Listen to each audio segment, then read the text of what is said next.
Hola, muy buenas tardes. Mi nombre es Luis María Cuense. Arrancamos hoy con Libros sin Tiempos y la presencia de Nuria Gómez Videla. Le mandamos un beso y en este día martes tenemos muchas novedades para contarles, sobre todo del mundo de la cultura, con un nuevo presidente. Los medios están anunciando a Leonardo Cifeli como el nuevo secretario de Cultura de la Nación. El ex jefe de gabinete de Ángel Mahler, quien fuera ministro de Cultura de Horacio Rodríguez Larreta, con 52 años sería el titular de esta cartera, que se vería reducida de ministerio a secretaría. Cifeli ha sido un reconocido productor teatral acá en la ciudad de Buenos Aires. Él trabajó con Moria Kazán, con Soledad Silveira, con Maridina Ross. Tiene a su cargo, tendría a su cargo en caso de ser confirmado, la Biblioteca Nacional, la Comisión Nacional de Bibliotecas Populares, el Instituto del Cine, el Fondo Nacional de las Artes, una infinidad de instituciones y carteras que tienen que ver con el quehacer de la cultura nacional. En La Nación de hoy, en un párrafo que le dedica Daniel Gijena, Cifeli se explaya un poco más sobre lo que haría en la Secretaría de Cultura y dice que además de generar nuevas oportunidades para los artistas, el crecimiento de las industrias culturales y creativas nacionales en pos de contribuir con el desarrollo económico local y al posicionamiento de Argentina en el mundo con una curaduría estratégica para garantizar la coherencia, evitar la fragmentación de la política de difusión cultural y alcanzar la optimización de sus recursos. Bueno, todo esto está por verse, está por confirmarse, pero sería el nombre que baraja el presidente electo Javier Milei como secretario de Cultura.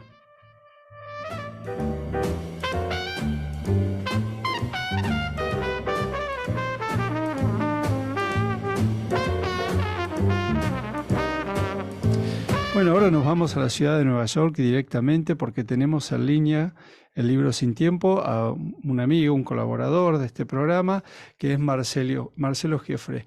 Hola Marcelo, muy buenas tardes, ¿cómo te va? ¿Qué tal, Luis? ¿Cómo te va? Bien, muy bien. Bueno, Marcelo, queríamos hacerte un llamadito para que nos cuentes vos, a pesar de la distancia, qué estás viendo sobre este nuevo gobierno y cómo pensás que puede ser la política cultural que desarrolle Javier Milei. Bueno, creo que eh, se ha reconfigurado el mapa político argentino. Eh, Durante los últimos 50, 60 años, sobre todo diría yo a partir de los años 70, ¿no?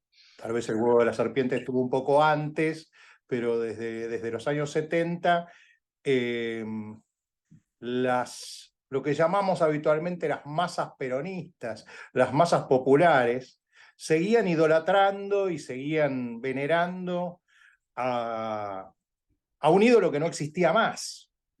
Eh, Seguían idolatrando el regalo de la Fundación Eva Perón de la máquina de coser, seguían idolatrando la estampita. Eh, pero gradualmente se les fue llenando alrededor de villas miserias, se les fue llenando de gente que pedía dádivas, eh, se le fue, se le fue llenando de ladrones, de narcotraficantes, y el país gradualmente se transformó en un verdadero pozo ciego, ¿no? En una ciénaga. Ladrones por todos lados, terminando en Ariel Sancheta, espías, robos, corrupción por todos lados. Y ese pueblo que todavía recordaba aquellos momentos épicos, aquella Arcadia, aquella utopía retrospectiva de Eva Perón, del incendio del Jockey Club, del incendio del Petit Café de la calle Santa Fe, como revanchas simbólicas contra la aristocracia. Ese pueblo cada día estaba peor y sin embargo seguía apoyando un régimen que cada día lo degradaba más y lo convertía más en más y más pobre. Ujú. Pero bueno, me parece que los procesos históricos a veces son muy lentos, como escribió Alperindong en aquel título memorable, ¿no? La lenta agonía de la Argentina peronista. Pero en algún momento se produce la epifanía, se produce, es decir, siempre recuerdo el hecho de que en la Edad Media termina cuando los señores feudales ya no podían alimentar más a sus esclavos. Entonces primero los transforman en siervos de la gleba y después explota la Edad Media. Se termina porque, digamos, llega un punto en que si vos no podés alimentar al esclavo, el esclavo finalmente dice, bueno, ¿para qué voy a seguir obedeciendo si ni siquiera me dan de comer? ¿No? Marcelo, ¿y eso es lo que vos crees que está ocurriendo hoy en Argentina? ¿Estamos presenciando ese proceso? Estamos presenciando ese proceso desde hace unos años. Lo que pasa es que el primer intento de terminar con ese populismo ramplón y adocenado fue 2015-2019, que tuvo el problema de que fue un proceso muy republicano, pero al que por distintos motivos, porque le faltaban mayorías en el Congreso, porque había ciertos elementos dentro de la coalición que tiraban para atrás, porque, eh, porque culturalmente la sociedad todavía no estaba del todo preparada. Fue un proceso fuertemente republicano, pero sin potencia económica. Entonces eso hizo, me parece, que la sociedad, de un modo ortopédico, dividiera la oposición en esta elección. Es decir, que generó una división. Le dijo, bueno, hay un sector de la sociedad que sigue apoyando a Juntos por el Cambio porque es el partido de oposición no peronista republicano. Pero hay un sector que dijo, sí, pero les falta potencia económica, entonces yo voy a apoyar a quienes tienen potencia económica. Y ahí aparece la figura de Javier Milei. Eh, lo que hace, me parece, pero a ninguno de los dos le alcanzaba para sacarse de encima al peronismo. Entonces, cuando Cristina Kirchner hablaba de 3 tercios, ella imaginaba tal vez que en la posibilidad de que esos 2 tercios no peronistas estuvieran divididos, pudiera todavía el peronismo ganar. Ahora, lo que pasó es que la jugada magistral, diría yo, de Patricia Bullrich y de Mauricio Macri, a riesgo de tener que romper Juntos por el Cambio, pero es un riesgo relativo, porque justamente sacarse de encima a los elementos que tiraban para atrás dentro de Juntos por el Cambio, como Morales, por ejemplo, hasta cierto punto puede ser nutritivo y beneficioso para ese partido de oposición. Entonces ahí es donde aparece como la recomposición del mapa político, en donde aparece un nuevo partido de oposición en ciernes, que está, digamos, como naciente, conformado por el mileísmo y por el macri-bullrichismo. El ensamble de esas dos cosas nos podría dar un nuevo partido de oposición que compagine, que ensamble el republicanismo de Juntos por el Cambio con la potencia económica del mileísmo. Y entonces ahí sí ir a un sistema, me parece, digamos, más acorde con lo que son los sistemas del mundo con los cuales los países han crecido, de Nueva Zelanda a Irlanda, ¿no? Un liberalismo que al mismo tiempo sea republicano. Ujú. Es cierto. Yo pienso que lo que vos decís deja un tercio vacante todavía, ¿no? Que los medios en Argentina hoy presentan como lo que quedó de Juntos por el Cambio. Pero en esta reconfiguración del escenario político, ¿dónde queda la cultura? Yo recuerdo cuando hablamos del libro ¿Para qué?, que escribió Mauricio Macri, bueno, este año, a principios de este año, que él hablaba del valor de lo simbólico, de que su gobierno o su gestión de gobierno había dejado de lado el valor de lo simbólico. Y ahora llega a la presidencia Javier Milei con bueno, una reformulación del organigrama o del Estado Nacional y de sus organigramas y una nueva visión de la cultura. Entonces yo quiero conversar con vos sobre eso. ¿Cómo te imaginas que va a ser la política cultural en la presidencia de Milei? Bueno, lo primero que quiero aclarar es no hay nadie nombrado, hasta donde yo sé. Hasta donde yo sé, no hay nadie nombrado.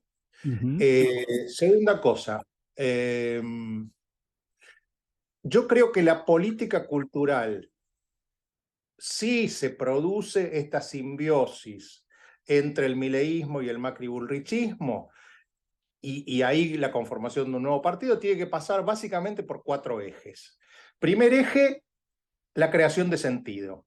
Esto quiere decir algo que rehusó totalmente Abeluto, rehusó Marcos Peña en el 2015-2019, que es el anclaje de la política nacional en ciertas claves culturales que nos permitan ver de dónde venimos, por qué llegamos hasta acá y hacia dónde vamos. En este sentido, creo que Javier Milei lo tiene muy claro. Junto con Luis Alberto Romero, con Julio Montero y con algunos intelectuales más, durante 2 o 3 años vinimos trabajando esa idea de que la Argentina fue un país que estuvo entre los más importantes del mundo. Yo el otro día lo decía en una nota en La Nación, era muy curioso. Después de la Primera Guerra Mundial, la familia de Manucho Mujica Lainez se va a vivir a París porque pagaban en pesos, con pesos argentinos, y podían vivir mucho mejor que en la Argentina porque las cosas eran mucho más baratas. Es ujú. decir, era tal el nivel de la Argentina, un poco al revés de lo que pasa ahora. Vos salís de la Argentina y vas a comer a un lugar y te sale 10 veces más. Bueno, después de la Primera Guerra Mundial, la familia de Manucho Mujica Lainez se va a vivir a París para poder mantener el nivel de vida. Hasta 1960, hoy pensamos en Brasil y pensamos en una potencia mundial, ¿no? El séptimo país del mundo. Hasta 1960, el PBI de la Argentina era superior al de Brasil, pero no el PBI per cápita, ¿eh? El PBI total. Mm. Es decir, lo que han hecho con la Argentina en estos últimos 60 años ha sido criminal, directamente criminal. Esa es la política cultural, el primer punto de la política cultural que creo que hay que enarbolar, la idea de creación de sentido. Un país que durante 50 años, entre 1880 y 1930, 1940, 1950, 60, 70 años, ahorró, generó toda la infraestructura, puentes, puertos, caminos, toda la infraestructura simbólica, toda la infraestructura legislativa. Cuando digo simbólica, estoy pensando en los libros de Mitre, los libros sobre San Martín, sobre Belgrano, de Mitre. Cuando digo legislativa, estoy diciendo la Constitución del 53, el Código Civil, el Código Penal.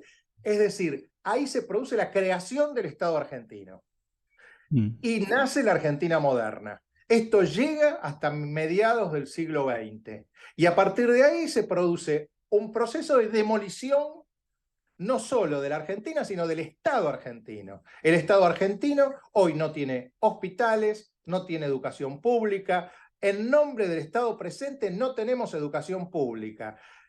Cuando nos dicen, no, no vayan a tocar Telam, Telam no existe en ningún lugar del mundo agencias de noticias.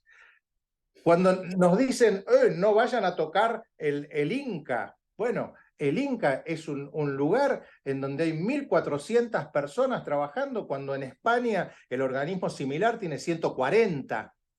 Bueno, El Inca, eso es una creación de sentido, de otro sentido, no es la creación del sentido al que vos te referís, ¿no? Pero se ha montado alrededor de la vida cultural de los argentinos una nueva estructura simbólica o parasimbólica, ¿no? Que recoge estas ideas populistas que se vienen desarrollando desde hace 50, 60 años, como vos decís.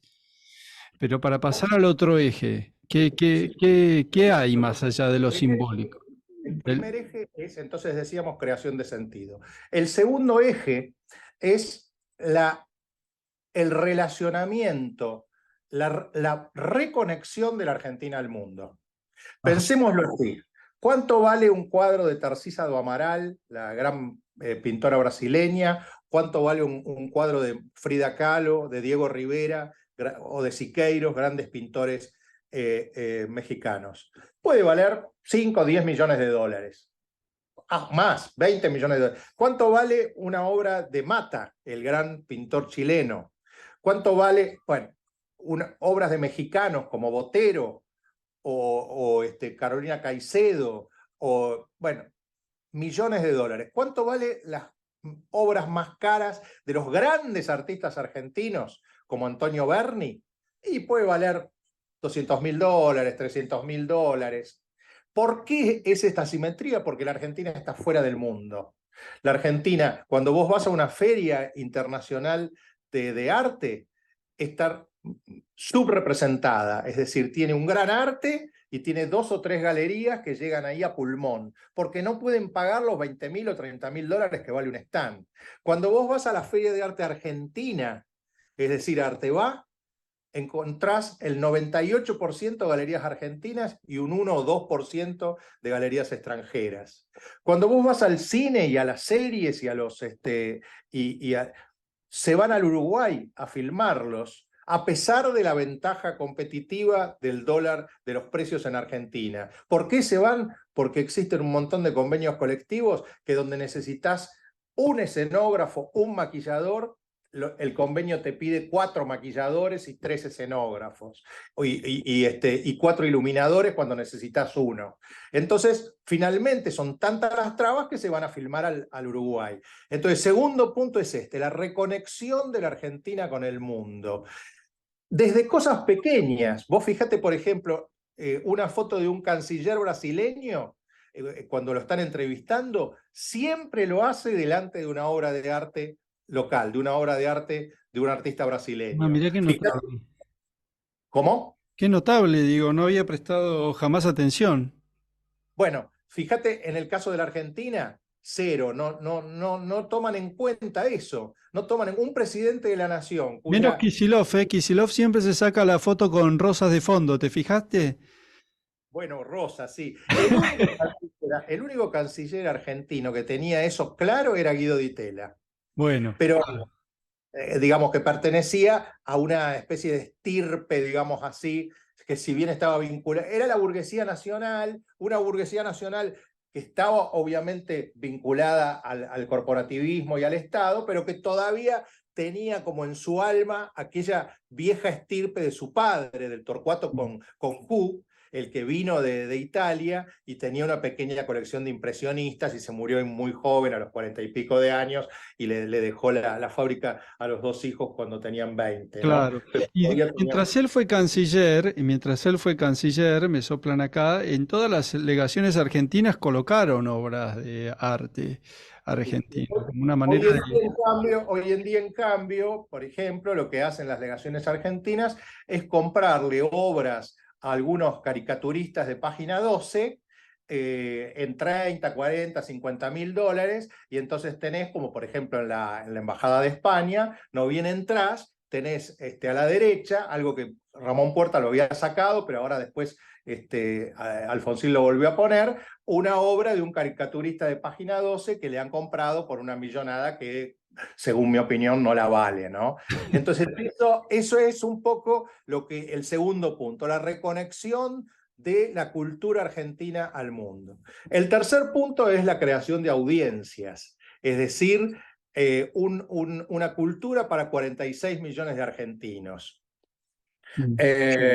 Esto quiere decir que tenemos que encontrar, sobre todo en los niños, en los adolescentes y en los jóvenes, la receptividad para que entiendan la cultura, entiendan el arte, entiendan... Ahora, esto es un camino de ida y vuelta, porque al mismo tiempo que el Estado les lleva a esa gente su canon oficial de cultura, le lleva los libros de Borges, le lleva la pintura de Jorge de la Vega o de Berni, al mismo tiempo tiene que absorber lo que esa gente considera cultura, que a lo mejor es distinto de lo que el Estado está considerando cultura. Entonces, en ese ensamble, en ese ida y vuelta, es donde hay que generar la creación de nuevas audiencias. Y el cuarto punto es la federalización de la cultura. Es decir, Antes que pases al cuarto punto, quiero hacerte una digresión porque este año también lo tuvimos a Darío Lopérfido en el programa y él señalaba precisamente esto que vos haces notar con lo de la creación de las audiencias, ¿no?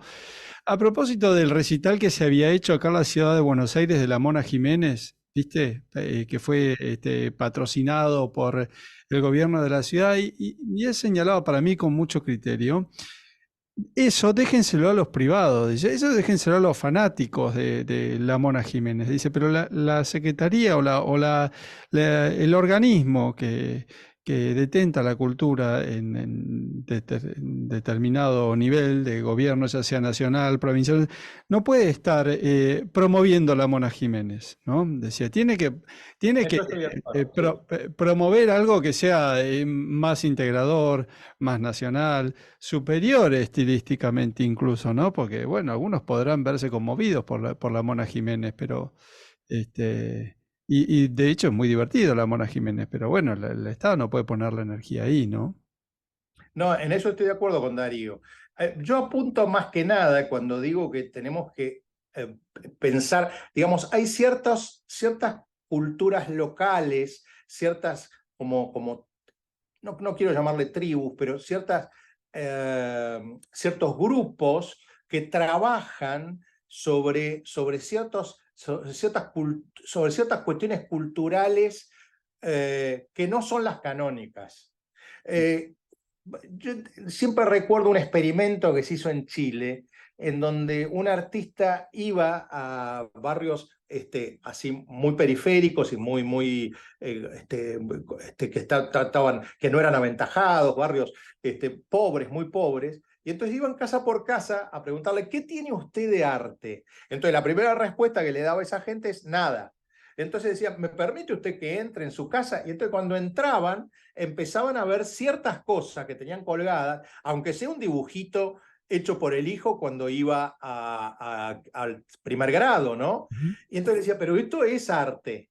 No, pero esto lo hizo mi hijo. No, esto es... Entonces, hay formas de entrarle a la gente sin... Porque si uno va y directamente le dice a la gente, no, la cultura es Madame Butterfly, es Beethoven, etc. Entonces lo más probable es que como un puercoespín, esa persona se cierre. Entonces, me parece que para que sean porosos hay que buscarle la vuelta, digamos, por ese lado, sin caer en la cultura del espectáculo, que a eso me parece que apuntaba Darío, lo pérfido, con lo que te decía, y sin caer en la demagogia de la cultura. Es decir, el Colón está para la música clásica, para la ópera, no para llevar ahí a León Gieco probablemente. Ahora, hay otros lugares donde sí se puede ir hacia ciertas cuestiones de cultura popular. Por ejemplo, digamos, el tejido en Jujuy. El tejido en Jujuy puede ser interpretado como una cuestión de una cultura local que se puede receptar a nivel nacional y hasta puede tener un impacto a nivel internacional, porque eso lo podemos convertir en una industria creativa y exportarlo, ¿no? Ujú. ¿A eso te referías con la federalización de la cultura? Claro, el cuarto punto es la federalización de la cultura, es decir, hay lugares de la Argentina como Corrientes, por ejemplo, o Tucumán, en donde existe la cultura fuertemente. Bueno, Corrientes en especial porque tiene un secretario de Claro. cultura que es Romero, que es un gran secretario de cultura, y además Corrientes es un lugar cuya capital está llena de una arquitectura riquísima, y bueno, pero hay otros lugares de la Argentina a donde prácticamente no llega. Hay un solo organismo dentro de la Secretaría de Cultura que se ha preocupado en los últimos, digamos, en las últimas décadas por federalizar la cultura, que es el Fondo Nacional de las Artes. Claro. Sacando el Fondo Nacional de las Artes, la cultura, que además tiene el problema de superponerse con la Secretaría de Cultura o el Ministerio de Cultura de la Ciudad de Buenos Aires. Entonces es bastante ridículo que la Secretaría de Cultura de la Nación trabaje para la Ciudad de Buenos Aires, que tiene a su vez otro ministerio con los festivales, con sus propios teatros, como el San Martín, con sus propios museos como el Moderno o como el Centro Cultural Recoleta. Es decir, ahí se produciría una superposición inútil, ¿no? Estéril. Ujú. Bueno, recordamos a nuestros oyentes que estamos con Marcelo Joffre conversando al libro Sin Tiempo de la política cultural que puede llegar a desarrollar el gobierno de Javier Milei. Y Marcelo, quiero invitarte a escuchar un poquito de música. Si nos tenés paciencia, estamos a la vuelta. ¿Cómo no?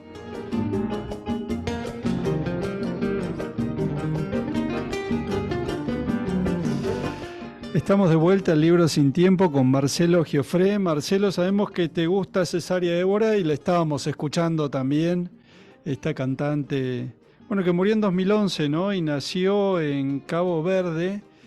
De alguna manera dio popularidad a la morna, ese canto heredero del fado, ¿no? Sí, muy lindo, muy lindo. Sí, sí. Bueno, todo el Pablo es lindo. Lisboa, donde uno va a Lisboa y a Alfama, y esos pequeños reductos donde uno escucha los fados es muy emocionante. Ujú. Marcelo, bueno, hablando un poco más de Javier Milei y de la cultura, yo me acuerdo siempre, había un pensador francés que se llamaba Marcel Prelot, que dividía las ideas en proféticas y apologéticas. Decía, bueno, las ideas proféticas son aquellas que vienen a anticipar la realidad y las apologéticas son las construcciones intelectuales que luego justifican determinado régimen. Vos publicaste el 15 de noviembre un artículo a La Nación, de lo cual has venido mencionando partes en esta conversación, que se llama Habrá que reconstruir el alma de este pueblo devastado. Y te referís primero que nada a la representación que hicieron en el Teatro Colón de Madame Butterfly, la ópera de Puccini, ¿no es cierto? Que fue también escenario de una polémica con Milei, porque 2 días después de la publicación de tu artículo apareció Javier Milei en el teatro y bueno, buena parte del teatro lo ovacionó, otros la abucharon. Apareció el famoso violinista ¿no? Que tocó la marcha peronista eh, y generó bastante tinta en los medios, ¿no? Pero bueno, en tu artículo vos decís que Pinkerton, el tenor que hace del enamorado de Madame Butterfly, ¿no? Es el populismo argentino y Madame Butterfly, la geisha, son las masas peronistas, ¿no es cierto? Claro, ¿Cómo sí, se bueno, desarrolla la historia de amor fuera de la ópera? parecería que es un poco forzada la comparación porque la interpretación, la hermenéutica canónica y clásica y obvia de Madame Butterfly es que es un alegato antiimperialista y antinorteamericano, porque Pinkerton era norteamericano y bueno, se enamora aparentemente de esta chica que tiene 15 años, eh, que, que es Madame Butterfly, que estaba trabajando como geisha, pero la abandona rápidamente, ¿no? La deja embarazada y la abandona, se va y no vuelve, y no vuelve, y no vuelve, pero Madame Butterfly siempre queda como anclada en ese pasado mítico, en esos pequeños días felices. La famosa frase, los días más felices siempre fueron peronistas, ¿no? La máquina de coser de Vita de la cual yo hablaba antes, el colchón, la casita que le regalaban, eh, entonces queda anclada en eso. Entonces yo lo que digo, recuerdo siempre el final de Emma Suns, cuando dicen en Emma Suns, si trasladamos la historia, cambiamos los nombres, cambiamos algunas circunstancias, cambiamos la época, encajan las piezas de modo milimétrico, encajan perfectamente. Porque en realidad lo que me parece que pasó, digamos, con lo que le pasa a Madame Butterfly, le vienen y le ofrecen otros candidatos, le ofrecen un príncipe incluso, pero ella queda anclada en lo otro, no puede salirse. Psicológicamente está como amarrada a Pinkerton. Y la Argentina quedó así, como amarrada, anclada a aquella máquina de coser que regaló Evita al padre o al abuelo. Y Mm. cada vez está peor, cada vez están peor, día tras día están peor, pero no pueden salirse psicológicamente de aquello que pasó, ¿no? De aquella utopía que le contaron los padres o los abuelos. Y entonces, bueno, lo que digo es, las dádivas, los subsidios, etcétera, van siendo como emplastos que van tapando la decadencia, pero finalmente como que la realidad se desfonda, porque eso, digamos, no es un plan consistente, son eso, emplastos, son tapones para que no se inunde todo, ¿no? Bueno, Y Madame bueno, Butterfly es una tragedia, ¿no? Y termina con un drama. sí, sí. Madame Tengamos Butterfly. esperanza de que no sea la historia de nuestro pueblo. Bueno, yo termino ahí el artículo ese de La Nación, lo termino de un modo esperanzado, y ojo que lo escribí antes de la elección, ¿no? Lo No, escribí y antes del escándalo en el Teatro Colón también, o sea, por eso digo, es una idea profética que has tenido, que anticipa el desarrollo de los acontecimientos. Sí, sí. Ahí Dice, perdóname, pero hay algo que no sé si está en tu artículo, pero que viene al caso también, porque la historia en la historia, Madame Butterfly renuncia a sus dioses, ¿no? Ella renuncia a su credo para casarse con Pinkerton. Ella renuncia a esa idea sintoísta y practica una nueva confesión y su tío la repudia. Y también sí, hay algo simbólico fuerte porque Argentina ha renunciado a lo que era como claro. pueblo, ¿no? A su creencia o a su fe primera. Digamos, la verdadera fe primera de la Argentina es la fe de los inmigrantes. Esa imagen del inmigrante que llega a la Argentina con una mano atrás y otra adelante, Mm. que no sabe hablar español, que se pone a trabajar 15, 16 horas por día, que aprende español rápidamente, que los hijos aprenden español en la calle para poder en el marzo siguiente entrar en el siguiente curso del colegio. Claro. Y que la generación siguiente ya se puede comprar un departamento, se puede comprar el autito. Eso que todavía en los años 70 se ve en Mafalda, ¿no? Porque Mafalda, como siempre lo recuerdo, es de los años 70 y Mafalda va a la escuela pública, una escuela pública que todavía funcionaba.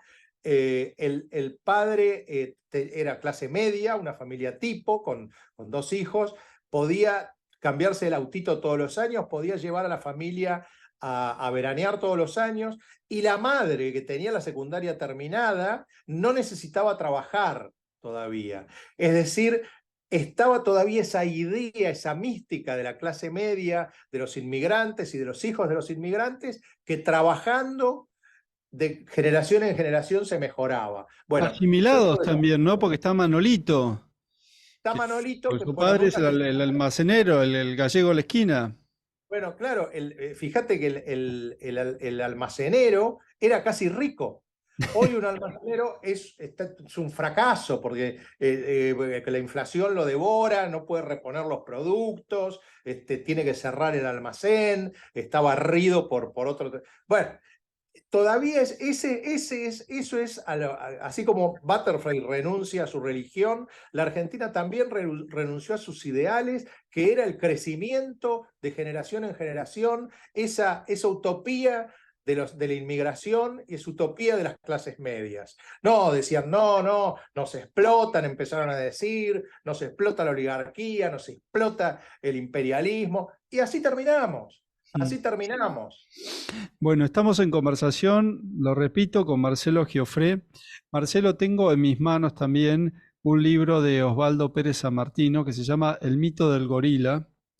Empecé a leer durante el fin de semana y se subtitula Una historia de la extorsión peronista a la Argentina republicana, publicado por Ariel, que contiene algunas de estas ideas y que has prologado vos junto a Sebrelli, ¿no es cierto?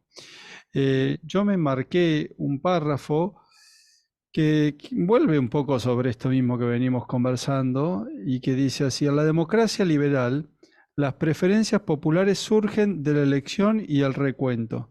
En el populismo, en cambio, la idea de pueblo es metafísica. Es una esencia supraindividual dotada de unidad y de conciencia.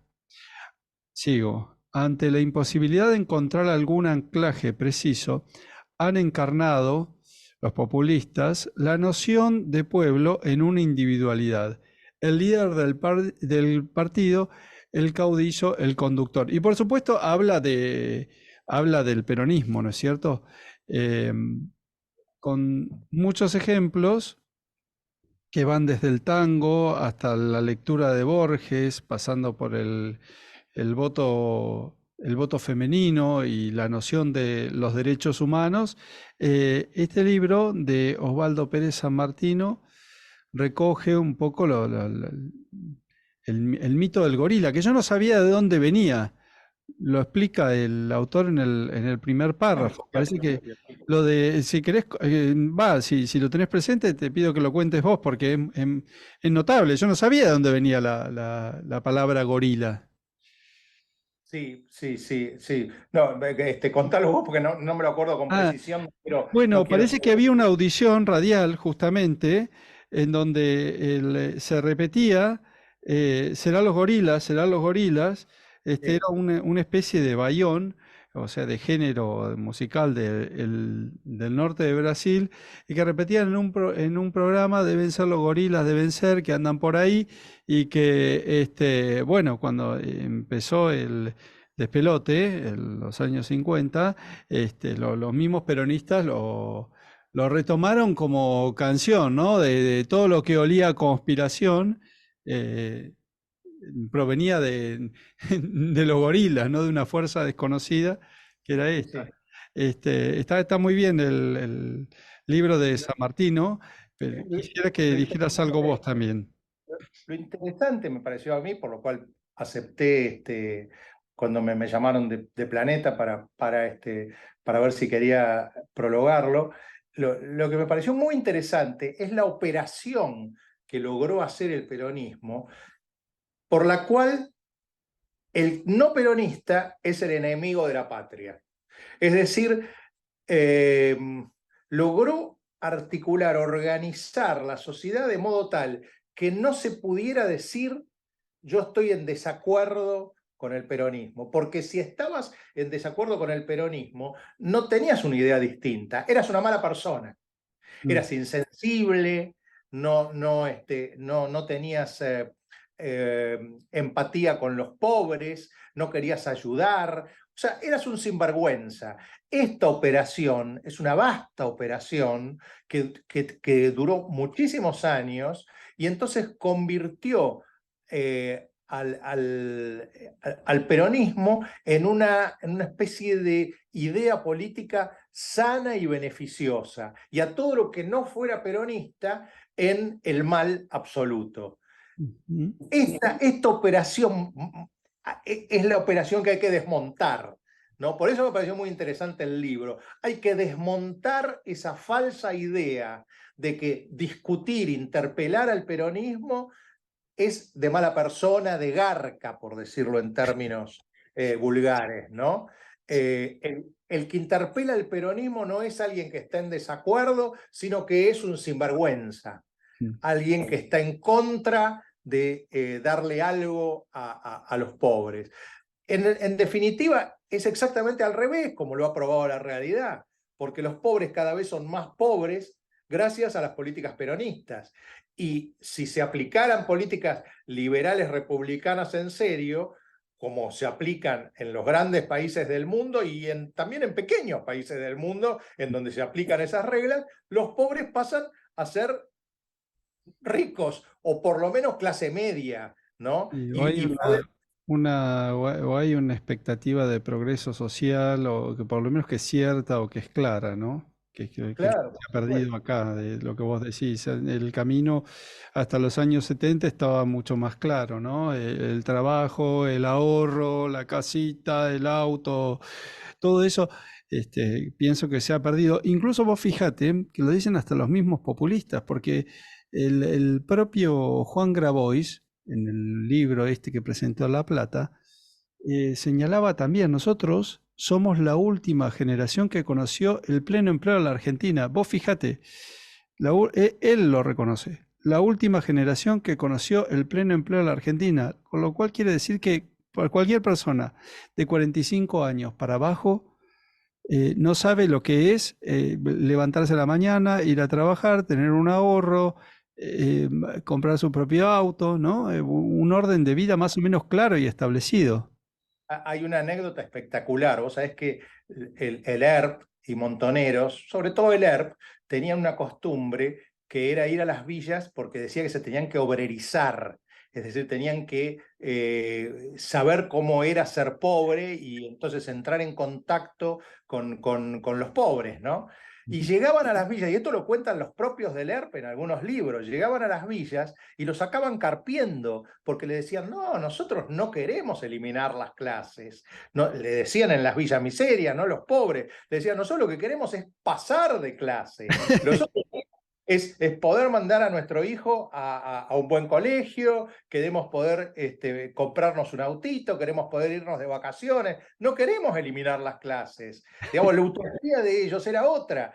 Fíjate, digamos, lo impresionante, todavía en los años 70, cuando los del ERP iban a las villas o a los barrios populares, porque todavía había muchas menos villas que ahora, infinitamente menos villas que ahora, cuando iban a esos barrios, se topaban con gente que quería trabajar. Marcelo, se nos está yendo el programa. Yo sé que estás en Nueva York y quería preguntarte qué has visto, qué hay para ver, o qué llamó tu atención, porque sé que sos una persona especialmente curiosa y que vas a tener algo de información para darnos a todos los oyentes. Además del corner, del Charlie García Corner en la calle Walker Street, ¿no? ¿Ah? Bueno, sí, Sí. que se acaba de inaugurar una esquina porque había un viejo long play de Charlie cuya tapa venía de una foto que le habían tomado a Charlie en una esquina de acá de Nueva York, y ahora como el intendente de Nueva York le puso a esa esquina Charlie García Corner y pusieron una chapa. Bueno, dejando de lado eso que es muy lindo para los argentinos, Sí. hay también siguiendo un poco imantados por la Argentina, en el Museo Judío de Nueva York, que está en la Quinta Avenida y la 92, hay una espectacular retrospectiva, aunque a ella no le guste la palabra, de Marta Minujín. Ajá. Eh, sí, muy, muy, muy espectacular, desde las obras informalistas de los 60, pasando por los colchones y llegando a las performances, como la de, bueno, la Menezunda, por supuesto, una en la que participó Sebrelli en los años 60, que fue en el Instituto de Itela, y el Partenón de Libros, que justamente se hizo en el 83, con la vuelta de la democracia en la Argentina, con libros prohibidos, y que después la reprodujo otra vez en la documenta de Kassel, ¿no? Hace unos años. El, la cabina telefónica, el Minucoat o algo así creo que se llama. Bueno, una exposición muy, muy interesante Y de Marta. grande debe ser, porque todas estas obras son voluminosas, Sí, ¿no es cierto? en realidad están reproducidas con videos, están reproducidas con videos. Y después sí hay algunas obras grandes, importantes. Eh, Bueno, vamos a escuchar un poquito de música y después quiero que me hables de los libros. Dale. Oja, menina, a boca tem comparação. Bota papia de máxima, tintirote na figueira. És bom uma fama, tudo alguém já tá com cheio. És boca grande e raganhão, bota papia mais que ninguém. Oja, menina, a boca tem comparação. Bota papia de máxima, tintirote na figueira. És bom uma fama, tudo alguém já tá com cheio. És boca grande e raganhão, bota papia mais que ninguém. Mas flá do flá, minha boca castalã. Na minha porta nunca criou diabo, nem mantenha cabo flá. Mas flá do flá, minha boca castalã. Na minha porta nunca criou diabo, nem mantenha cabo flá. Gosto boquei na bosneira, aguenta na borrabo, vamos a mim o teme de tribunal. Gosto boquei na bosneira. Bueno, estamos de vuelta con Marcelo Giofré desde la ciudad de Nueva York, que bueno, nos está hablando por supuesto sobre lo que tiene que ser la política cultural del próximo gobierno.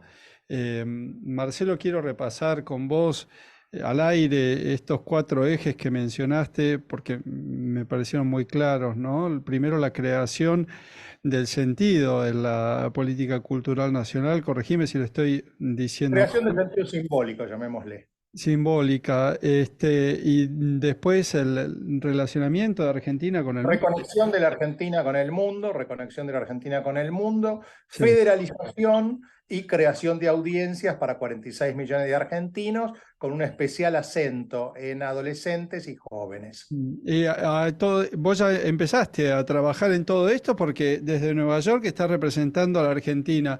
Contame, Marcelo, si anduviste por alguna librería o qué estás leyendo.